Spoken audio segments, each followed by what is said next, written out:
बहुत समय पहले की बात है। हस्तिनापुर गांव में सूरज के अस्त होने का समय हो गया था और चांद के निकलने का। तभी सूरज चांद से कहता है, अरे भाई एक बात बताओ, जब भी तुम आते हो तो कोई तुम्हें आदर सम्मान देकर प्रणाम क्यों नहीं करता? ऐसा बिल्कुल भी नहीं है भाई, कई लोग मुझे भी प्रणाम करते हैं और मैं तो जब भी आता हूँ सारी दुनिया जल चढ़ाकर और सूर्य नमस्कार करके मेरा स्वागत करती है, किंतु मैंने आज तक किसी को भी तुम्हारा स्वागत करते हुए नहीं देखा।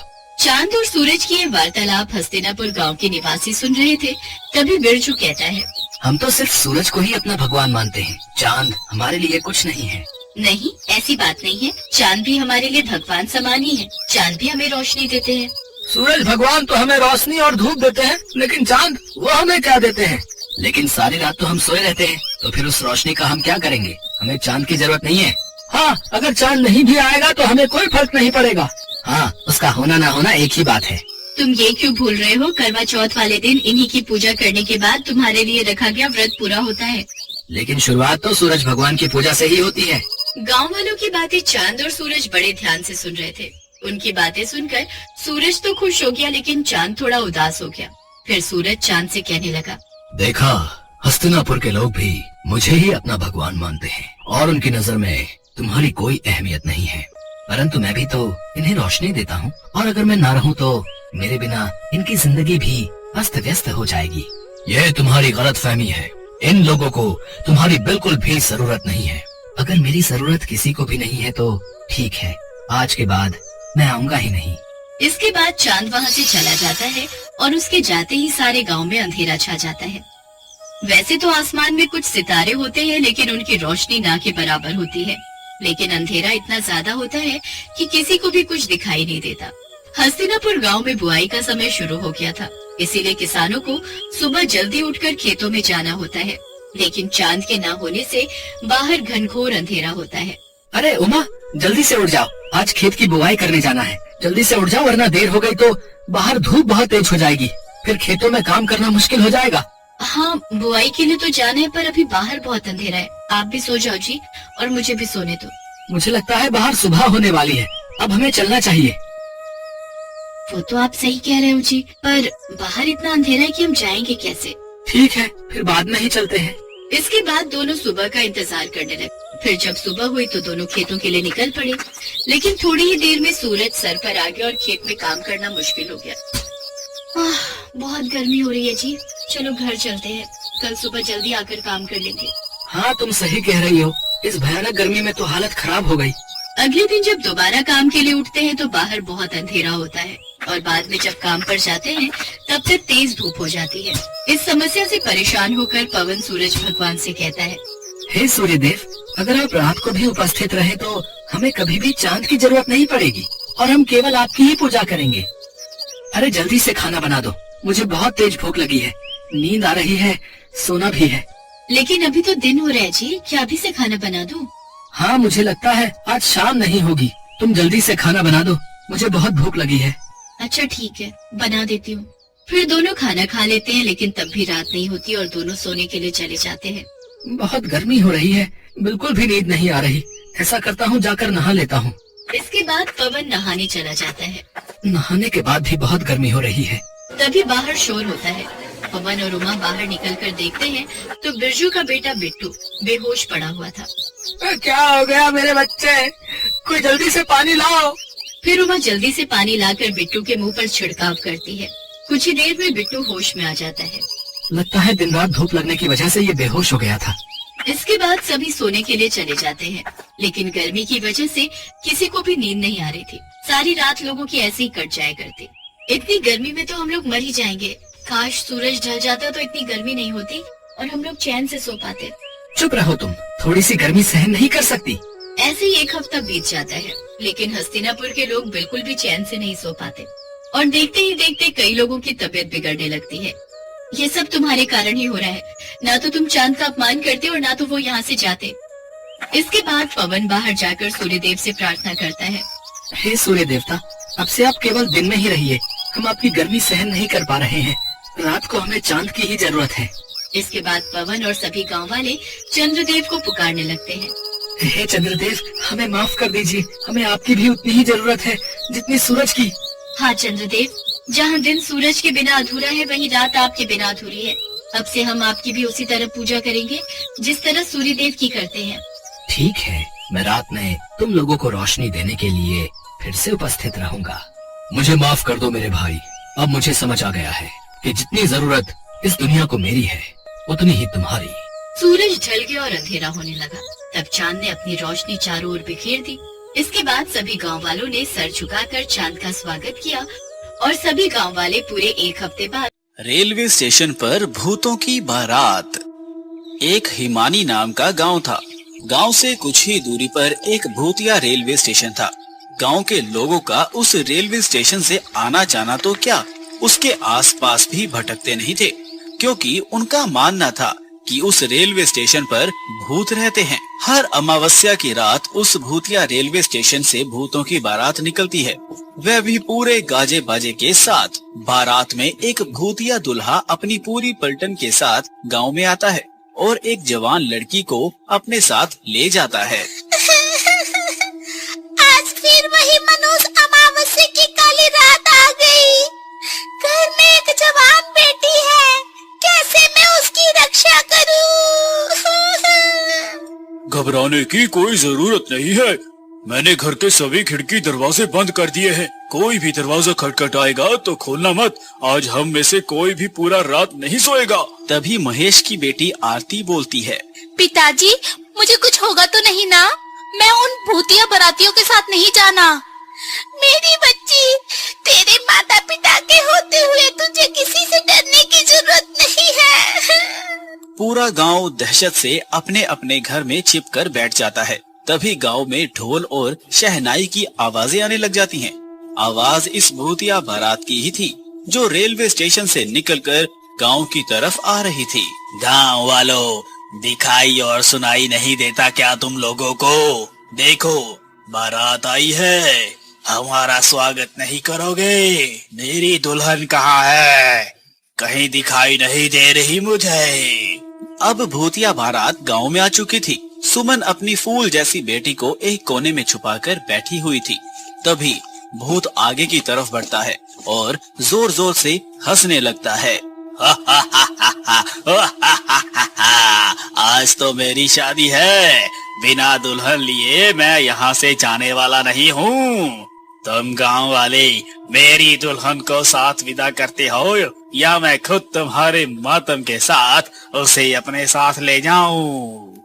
गांव में पूरा सन्नाटा था, मानो गांव में कोई इंसान ही नहीं रहता हो। तभी वह भूतिया दुल्हा महेश के घर में दरवाजा तोड़कर घुस जाता है। तुम्हारा दामाद आया है, स्वागत नहीं करोगे अपने दामाद का? मेरी बेटी को छोड़ दो, वो अभी बच्ची है, उसकी अभी शादी की उम्र नहीं है, बेशक तुम मेरी जान ले लो। मुझसे झूठ बोलता है बुड्ढे, कल तू ही तो अपनी बेटी के लिए दूसरे गांव में रिश्ता देखने गया था। मुझे सब पता है, सब पता है मुझे।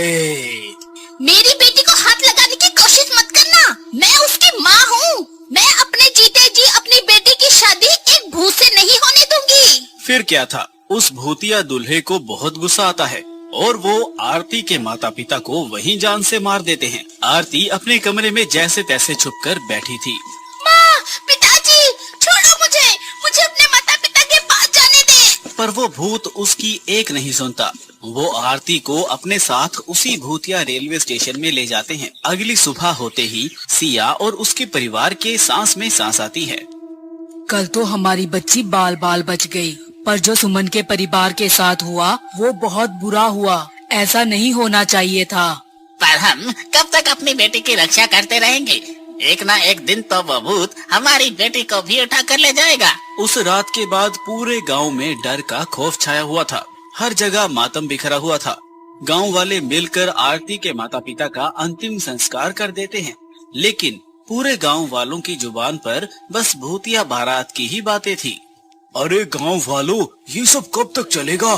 वो भूत बेधड़क आते हैं और हमारी आंखों के सामने हमारी बेटियों को उठाकर चले जाते हैं और हम बेबस लाचार बस देखते रह जाते हैं। महेश की बेटी आरती हमारी भी तो बेटी थी ना? बिल्कुल सही कह रहे हो। इस गांव की हर एक बेटी तो हमारी बेटी जैसी ही है। उन सब की रक्षा करना हम सब का फर्ज है। हम सब गांव वाले मिलकर उस भूत का सामना करेंगे, तुम चिंता मत करना। वह तो सब सही है भाई, लेकिन हम कब तक अपनी बेटियों को कबारा रखेंगे? जिसकी भी बेटी जवान और शादी के लायक होती है, पता नहीं कैसे उस भूत को पता चल जाता है और वो उसे उठा के अपने साथ ले जाता है। मेरी बेटी भी है और उसकी भी अब शादी होने वाली है। मैं कैसे अपने कलेजे के टुकड़े को उस भूत के हवाले कर दूं? अगले दिन पूरा गांव किशन की बेटी सिया के शादी में लगा था। एक तरफ सजावट तो दूसरी तरफ मिठाइयाँ बन रही थी। अब फेरों का समय था।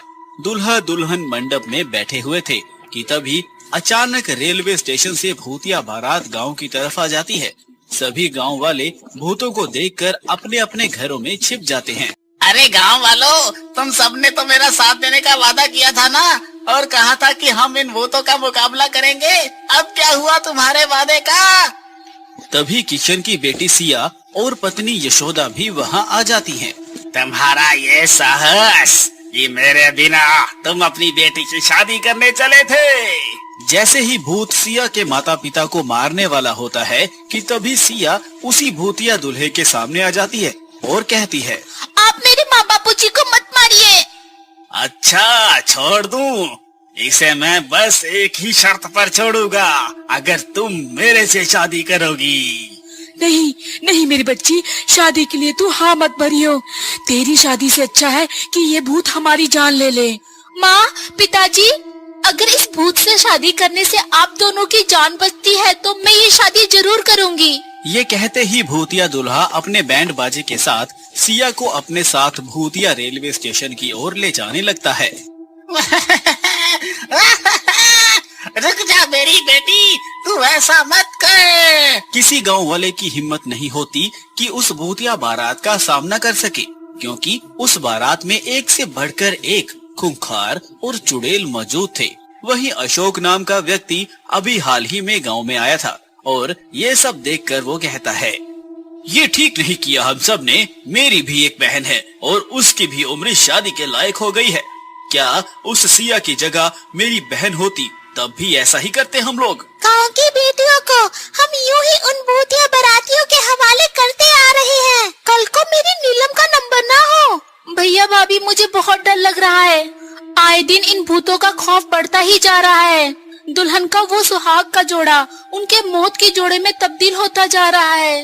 बहन तू चिंता मत कर, मैं इसका समाधान जरूर निकालूंगा और तेरे साथ साथ इन गांव वालों को भी इन भूतिया बारातियों से मुक्त कराऊंगा। इसके बाद अशोक जंगल में एक तपस्वी तांत्रिक के पास जाते हैं और उनके पास पहुंचकर अपने गांव का हाल बताता है। बेटा, मैं देख पा रहा हूँ कि तुम्हारे गांव पर एक श्रापित भूतिया बारात का साया है और उस भूतिया बारात से छुटकारा पाने के लिए मेरे कहे अनुसार नियमों का पालन करना होगा। जी तांत्रिक बाबा।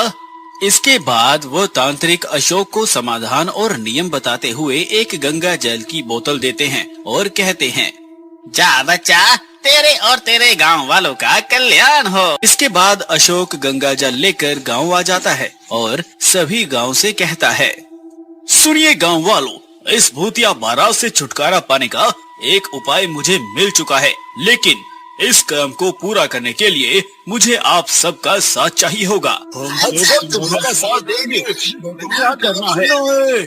बस आप सब एक काम कीजिए कि आज की रात शादी का प्रबंध कीजिए, बाकी सब मैं संभाल लूंगा। अशोक के ऐसा कहते ही पूरा गांव शादी की तैयारी में लग गया और ऐसे ही अब रात हो चली थी और शादी की बात उन भूतिया बारात को भी पता चल गई थी, जिसके बाद वो भूतिया बारात बैंड बाजे के साथ गांव में आ खड़ी हुई। कहाँ है मेरी दुल्हन? बताओ कहाँ है मेरी दुल्हन? भूतिया दूल्हा मंडप में एक दुल्हन को देखता है और उसे अपने साथ भूतिया रेलवे स्टेशन के अंदर एक पुरानी सी ट्रेन के डिब्बे में लेकर चला जाता है, जहाँ पर बहुत सारे कंकाल ही कंकाल पड़े हुए थे। तभी वह दुल्हन घूंघट उठाते हुए कहता है, ये नहीं तुम्हारी दुल्हन, कर लो अब शादी। धोखा हुआ है मेरे साथ, धोखा। मैं तुम्हें नहीं छोड़ूंगा। भूत के ऐसा कहते ही अशोक अपने हाथों में छुपाए हुए गंगा जल को उस ट्रेन में पड़े कंकाल के ऊपर छिड़क देता है और बाहर निकल जाता है, जिसके बाद उस पूरी ट्रेन में आग लग जाती है और वो भूतिया बारात उस आग में भस्म हो जाती है। अशोक के इस काम से अब गांव में बेटियों की शादी अच्छे से होने लगती है और सब कुछ ठीक हो